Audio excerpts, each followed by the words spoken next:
Hello, my lovelies. Another late day today. We had to start the day with some coaching sessions. So, first of all, I want to thank all of you who have engaged, and in particular with lesson 12, where I was talking about um, takers and how those who take from life will take from them. I saw that post, that video touched a lot of studios.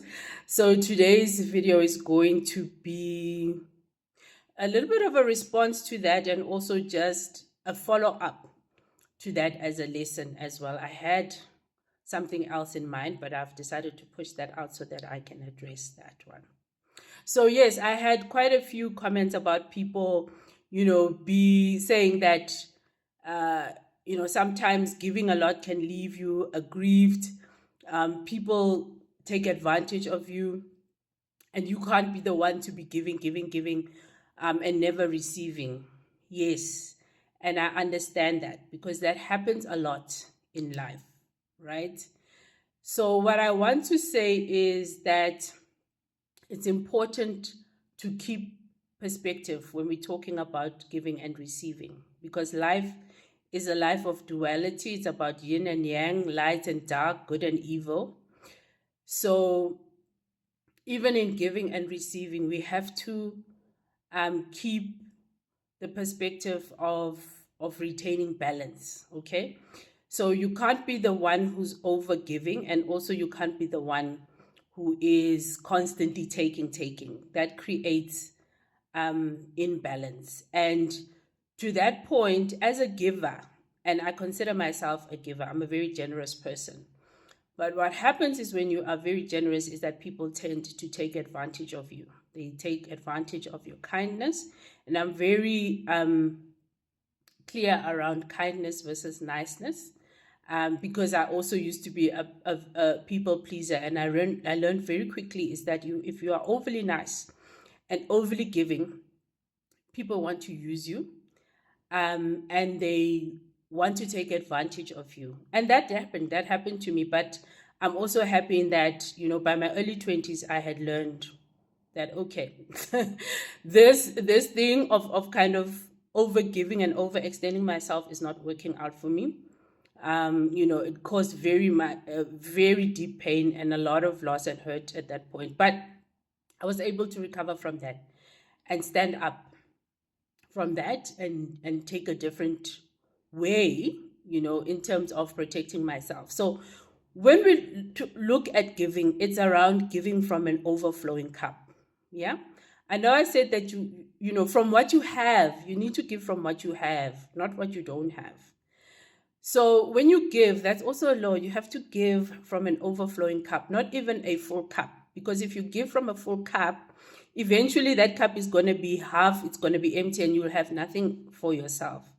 So you need to give from a state of overflow. And where you're seeing that you are becoming the one that's being taken advantage of, it's important to put boundaries in place. Yeah, and the most important part in boundaries is actually keeping them there, enforcing them, because people will test your boundaries. They'll see how far they can push you. Oh no, you know what, this is the last time or whatever, and you do that, and maybe you lend somebody money.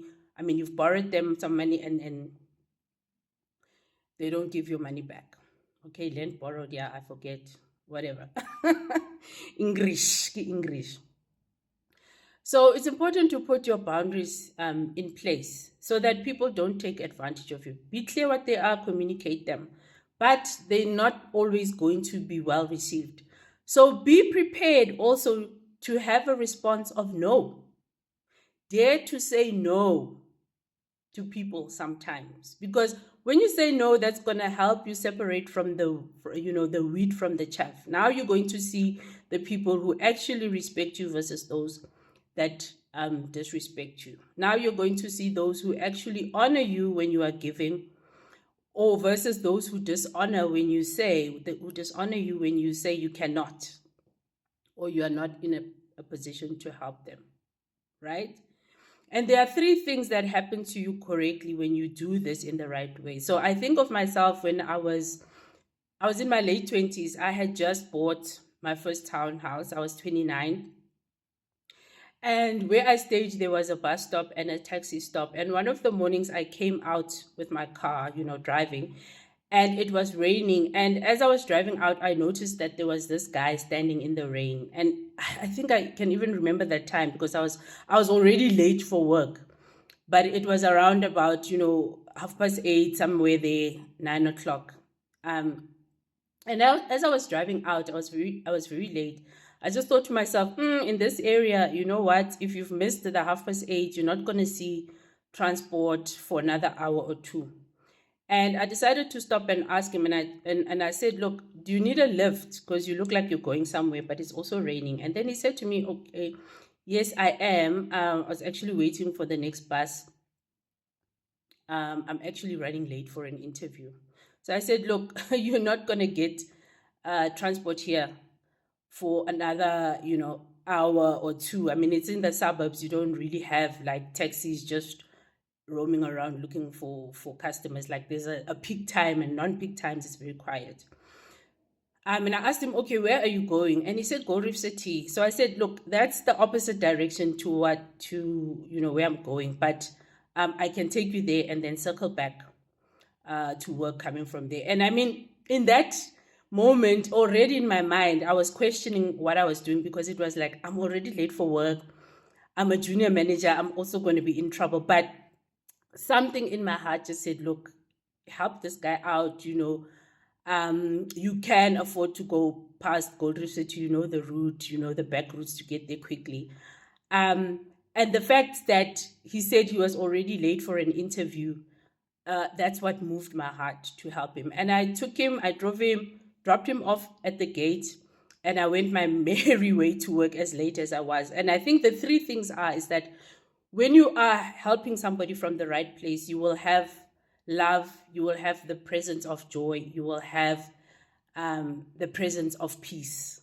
If your decision to give to somebody, to help them out, leaves you with a sense of peace, that's one of the major signs. So love, in that I wanted to help him. It was coming from my heart because I thought to myself, okay, I already have a job. This guy, if he misses his interview, he can potentially miss the train towards his destiny. So I was happy to help him from a place of love. And that joy also came through to say that, okay, you know what, it's going to give me great joy, great pleasure to be able to help somebody, to getting into a stepping stone that can potentially help him out. Perhaps this person has been looking for a job for a long time. I don't know. We had a conversation, but it was very light. And lastly, as I said, it left me with peace. I had a sense of peace. I didn't ask myself, oh, am I doing the right thing? Oh, I did the wrong thing. I shouldn't have done it. Yes, as a young lady, I was, driving by myself and kind of picking up another guy to take him to work in the rain as a hitchhiker. It did cross my mind, but my heart was saying, just help him. And I did. And I think even when you are giving, it illustrates, yes, those three factors: love, joy, peace, have those, but also use your spiritual senses to be discerning around, is this a right thing for me to do? Is this the right person that I should be helping or giving? Yeah, that intuition, the instinct, the gut feeling, your thoughts, your emotions, anything that is beyond the five senses is spiritual. So use those spiritual senses to decide, and use the same senses to dare to say no, because sometimes you have to say no to certain people when it doesn't feel right, when it's not the right time. Yes, some will try and disrespect you.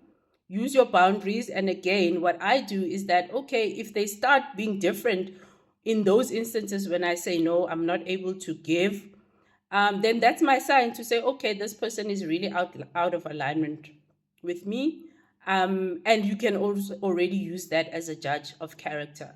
So in those moments of giving, dare to say no sometimes, and say no to people when it's out of alignment with you.